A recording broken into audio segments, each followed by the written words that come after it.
ప్రభువైన యేసుక్రీస్తు నామములో మీ అందరికీ వందనాలు. నా దేవుడు మిమ్మల్ని మీ కుటుంబాలను నిండారులుగా దీవించునుగాక. ఈరోజు ఒక వాక్యాన్ని చూసి చదువుకుందాం, దేవుని మాటలు తెలుసుకుందాం.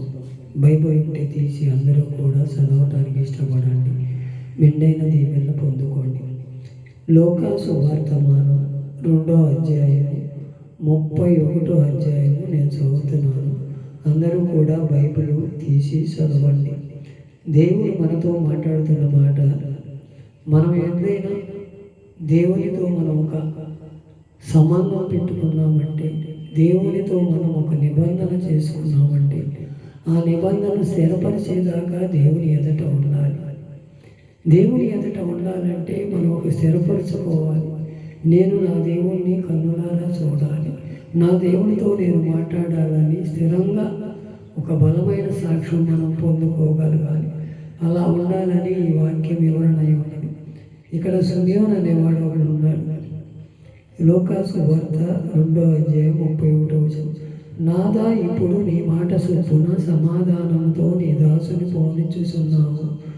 అన్ని జనులకు నిన్ను బలపరచుటకు వెలుగుగాను, నీ ప్రజలైన ఇశ్రాయేలుకు మహిమగాను నువ్వు సకల ప్రజల ఎదుట సిద్ధపరిచిన నిరీక్షణను నేను కన్నులారా సూచితిని అంటున్నాడు. ఇక్కడ ఆయన ఆలయంలో ఒక సేవకుడు అంటే యాజకుడు వల్ల అక్కడ ఏమంటున్నాడు, బలిపీఠం దగ్గర ప్రతిష్టలు చేస్తూ నేను దేవునిని కన్నులారా చూడనంత వరకు కూడా మరణం కానని ఒక సాక్ష్యం పొందాడు. ఏమన్నాడు ఆయన, నేను ఇప్పుడు నా దేవుణ్ణి చూసే వరకు నన్ను సిద్ధపరిచిన మాటకు నేను ఆలోచన చేసి, నా ఆలోచన అంతా కూడా దేవుని మీద ఉండాలి. దేవుని ప్రణాళికలో నేను బతుకుతున్నా కాబట్టి దేవుణ్ణి చూసే వరకు నేను చనిపోవాలని ఒక నిర్ణయంలో ఉన్నాను.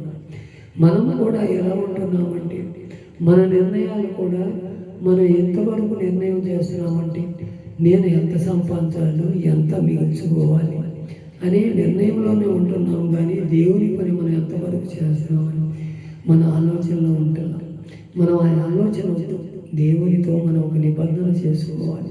తిమోతి ఏమంటున్నాడు, నా విశ్వాసాన్ని నేను కాపాడుకున్నాను, నా కరుగు ముట్టించాను. విశ్వాసం కాపాడుకొని నా కరుగు తొడముట్టించే వరకు నా దేవుణ్ణి వెంబడించానని గొప్ప సాక్ష్యం పొందాడు. ఇక్కడ సుమియోను కూడా అదే అంటున్నాడు, నీ నాథ నీ మాట చొప్పున నేను సమాధానంతో నీ దాసుని పోనిచ్చు అంటున్నాడు. ఇప్పటి వరకు చేసిన సేవ, నేను యోగ్యమైన పాత్రగా నిలబడ్డాను, నీ సన్నిధిలో ఎలా బతకాలో కొన్ని నేర్చుకున్నాను, నిన్ను నేను కన్నులారా చూస్తున్నాను. ఆ ధన్యత నాకు సాధయ్యా.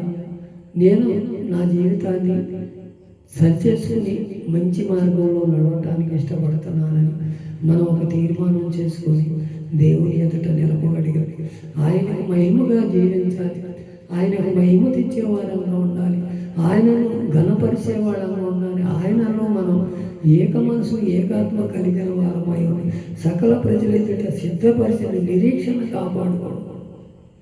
మనకు ఆ నిరీక్షణ కాపాడుకోగలిగితే దేవుడు ఏ రోజైనా మనల్ని కనికరిస్తాడు, మన కుటుంబాన్ని దీవిస్తాడు, మనం ఇతరులకు గొప్ప సాక్ష్యంగా ఉంటాం. మన నిరీక్షణ కోల్పోకూడదు. నాకు చేస్తాడంటావా, ఈ పని అయిందంటావా, నేను ప్రార్థన చేస్తే జవాబు వస్తుందంటావా అని మనం నిరీక్షణ కోల్పోయిన స్థితిలో ఉండిపోతున్నాం. అది ఉండకూడదు అంటున్నాడు దేవుడు.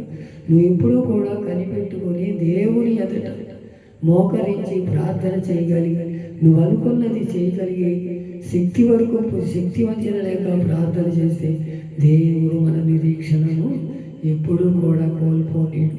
మనం ఆ నిరీక్షణ కోల్పోయి అడిగిన వెంటనే ఇచ్చేయాలి, ఇంతనే పొందుకోవాలనే ఆలోచనలోనే ఉంటామే తప్ప దేవుని ప్రణాళిక ఏమై ఉన్నది, అది ఇంకా మంచి వాళ్ళని సిద్ధపరిచాడేమో అని మనం తెలుసుకోక మనం ముందులుగానే ఇది జారిపోతాము, ప్రార్థనలో సన్నగిల్లిపోతాము, దేవుని ఎదుట నిలవలేని స్థితిలో ఉండిపోతాం.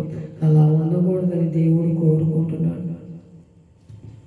అలాగే మత్తయి సువార్త 25:34 కూడా, అప్పుడు రాజు తన కుడి వైపున ఉన్న వారిని చూసి నా తండ్రి చేత ఆశీర్వదించబడిన వారులారా, లోకము పుట్టినది మొదలుకొని మీ కొరకు సిద్ధపరిచిన రాజ్యమును స్వతంత్రించుకొనుడి అంటున్నాడు.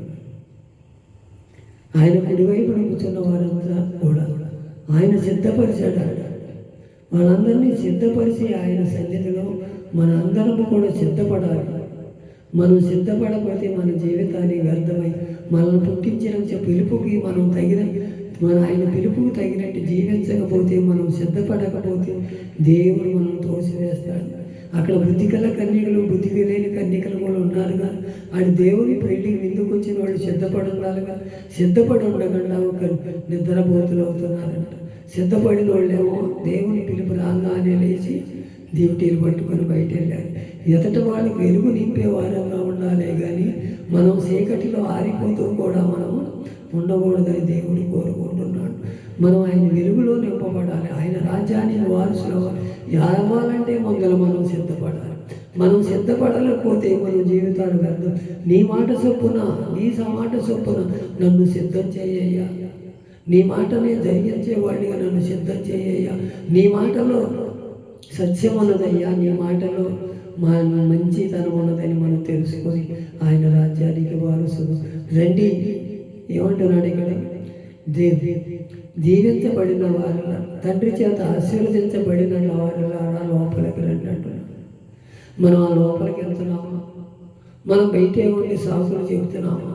ఒక్కసారి మన హృదయాన్ని పరిశోధించుకుందామా? నా పిల్లకి పెళ్ళి అయితే నేను బాప్టిజం తీసుకుంటానని, నా కుమారుడికి వివాహం అయితే నేను బాప్టిజం, ఇవన్నీ బాధలన్నీ ఒడ్డెక్కితే నేను బతికితే బాప్టిజం తీసుకుంటాననే వారు చాలామంది ఉన్నారు. అది కాదు కదా, నువ్వు దీపం ఉండగానే సగ్గా పెట్టుకో, మంచి ఆరోగ్యం ఉండగానే దేవుని తెలుసు. దేవుని ఎదుట ఒక ఆశీర్వదించబడిన వారిలారా లోపలికి రండి ఆనిస్తుంటే మనం ఎంతవరకు దూరంగా ఉంటున్నామో ఒక్కసారి మన హృదయాలు పరిశోధించుకొని అయ్యా నీ చిత్తంలో నేను ఉంటానయ్యా, నీ చిత్తానికి నేను లోబడి ఉంటానయ్యా, అయ్యా నీ రాజ్యానికి నేను వారసులు చేయ్యా, నాదా నీ మాట చొప్పున ఇది నాకు జరగాలి అని మనం ప్రార్థన చేయగలిగితే దేవుడు మన భార్య వింటాడు. అలాగే ప్రకటన గ్రంథము 22:12 ఇదిగో నేను త్వరగా వచ్చుచున్నాను, వాని క్రియల చొప్పున ప్రతి వానికి ఇచ్చుటకు నేను సిద్ధపరిచిన జీతం నా యొద్ద ఉన్నదంటున్నాడు. మనం ఏదైతే మనం పొందుకుంటామో, ఏదైతే మనము దేవుని ఎదుట ఒప్పుకుంటామో, దేవుని కోసం ఎంత ఖర్చు అవుతామో, ఎంత బాధపడతామో, ఎంత ఇరుకులు పడతామో, అదంతా కూడా దేవుడు ఒక రోజున లెక్కపు చెప్తాడు. ఆ లెక్కలో మనల్ని సిద్ధపరుస్తాడు. అలాగే మనము కూడా దేవుని సన్నిధిలో ఉంటాం. అక్కడ లాజరు ధనవంతుడిని కూడా చూస్తున్నాం. ఆడు కూడా ఏమంటున్నాడు? ధనవంతుడేమో నేనేమో 10 తరాల కింద తరగదు అంటున్నాడు. లాజరేమో ఇక్కడ కురుపుల దిక్కుతో నానా ఇబ్బందులు పడి దేవుని సన్నిధికి చేరాడు. ధనవంతుడేమో నిర్మించే నరకాగ్నిలో కాలిపోయాడు. మనము కూడా అహంకార దృష్టిలేమో, నాకేంటిలే, ఎంత సంపాదించాను, నాకేంటిలే నాకు అనే ఆలోచనలో ఊరేగుతున్నామేమో. ఒక్కసారి మనకు తగిన క్రియలు సిద్ధపరిచాడు. ఆ సిద్ధం చేసిన ఏది కూడా మార్పు సరగదు. అది ఎవరు కూడా తీసివేయడానికి లేదు, కలపడానికి వెళ్ళలేదు. నువ్వు ఇక్కడ ఏ కార్యమైతే చేస్తావు, పుణ్యకార్యమే చేస్తావు, పాప కార్యమే చేస్తావు, అది నీ పిలుపుకు తగినట్టు నేను జీవిస్తాను, నేను నిన్ను దీవిస్తాను, నీకు పిలుపుకు తగినట్టే నేను నడిపిస్తానంటున్నాడు. తగిన జీతం ఇస్తానంటున్నాడు.